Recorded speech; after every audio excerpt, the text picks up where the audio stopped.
Shalom sahabat WB, Renungan Harian Wanita Bijak, edisi hari Sabtu, tanggal 28 Maret tahun 2026. Dengan tema, Jadilah Kehendak Tuhan. Firman Tuhan hari ini diambil dari Kisah Para Rasul, pasal 21 ayat 10-14.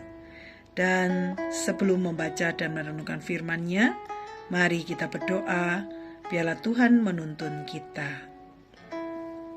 Tuhan, terima kasih Tuhan, kami terus dipimpin oleh Roh Kudus di dalam kehidupan kami tidak pernah ditinggalkan sendirian. Tuhan, sekarang kami mau membaca dan merenungkan firman-Mu. Sekali lagi ya Roh Kudus, tuntun kami, beri kami pengertian, bukakan rahasia-rahasia-Mu, sehingga kami tidak hanya mengerti, tapi kami setuju dan kami disanggupkan melakukannya. Di dalam nama Yesus kami berdoa, amin. Firman Tuhan hari ini diambil dari Kisah Para Rasul 21 ayat 10-14. Saya akan membacakan dalam terjemahan baru 2. Sekali lagi, Kisah Para Rasul 21 ayat 10-14. Demikian firman Tuhan. Setelah beberapa hari kami tinggal di situ, datanglah dari Yudea seorang nabi bernama Agabus.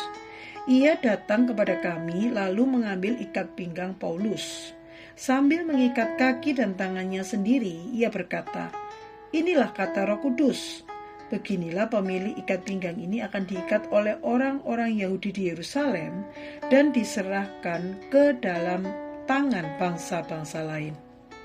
Mendengar itu, kami bersama-sama orang di tempat itu meminta supaya Paulus jangan pergi ke Yerusalem. Namun Paulus menjawab, "Mengapa kamu menangis sehingga membuat hatiku hancur? Sebab aku ini rela bukan saja untuk diikat, tetapi juga untuk mati di Yerusalem demi nama Tuhan Yesus." Karena ia tidak mau menerima nasihat kami menyerah dan berkata, "Jadilah kehendak Tuhan." Sahabat WB, mari kita berdoa agar Roh Kudus menolong kita memahami ayat-ayat firman Tuhan hari ini. Ambillah waktu yang tenang dan bacalah perlahan dengan penuh perhatian. Siapakah yang menyampaikan pesan Tuhan untuk Paulus? Apa pesan yang Tuhan sampaikan mengenai pelayanannya? Ayat 10-11. Apa yang dilakukan oleh murid-murid ketika mengetahui keputusan Paulus? Ayat 12. Dan bagaimana Paulus menyatakan tekadnya dan apa keputusan jemaat pada akhirnya? Di ayat 13 dan 14. Sahabat WB, pada bacaan hari ini kita melihat bahwa Paulus bermaksud untuk kembali ke Yerusalem, yaitu untuk merayakan Pentakosta. Sementara ada ancaman tentang keselamatan jiwa Paulus. Paulus tetap bertekad pergi ke Yerusalem. Sekalipun Paulus akan ditangkap, ia tidak takut. Ia rela mati demi Injil. Ia sedang menyerahkan diri ke dalam kehendak Allah. Paulus menunjukkan ketaatan mutlak pada kehendak Allah di atas keselamatan dirinya. Ia tidak mendengarkan perkataan orang sekitar dan tidak mengizinkan pendapat dan kekhawatiran orang lain menentukan keputusannya. Pesan Tuhan yang disampaikan oleh Nabi Agabus meneguhkan tekadnya untuk kembali ke Yerusalem. Kisah ini dapat menjadi refleksi bagi kita secara pribadi. Ketika engkau harus mengambil keputusan, pendapat siapa yang engkau dengarkan? Adakah engkau mencari kehendak Allah, khususnya jika ada banyak pandangan dan pertimbangan yang kau terima, sehingga engkau jadi ragu untuk membuat keputusan? Pada akhirnya, mereka menyerahkan Paulus ke dalam kehendak Allah.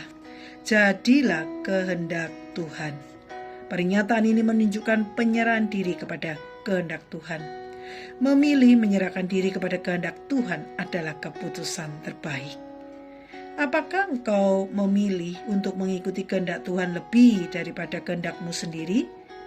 Buat komitmenmu hari ini dalam penyerahan diri, sehingga pada akhirnya engkau dapat berkata, jadilah kehendak Tuhan.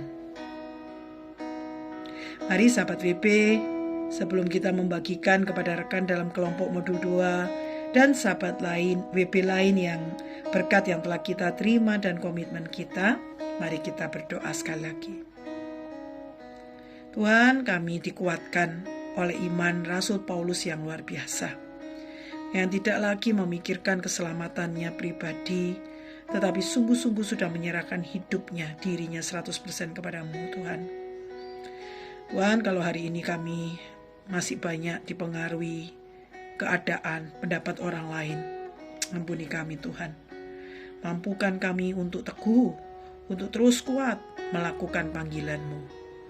Di dalam nama Tuhan Yesus kami berdoa, amin. Memilih menyerahkan diri kepada kehendak Tuhan adalah keputusan terbaik.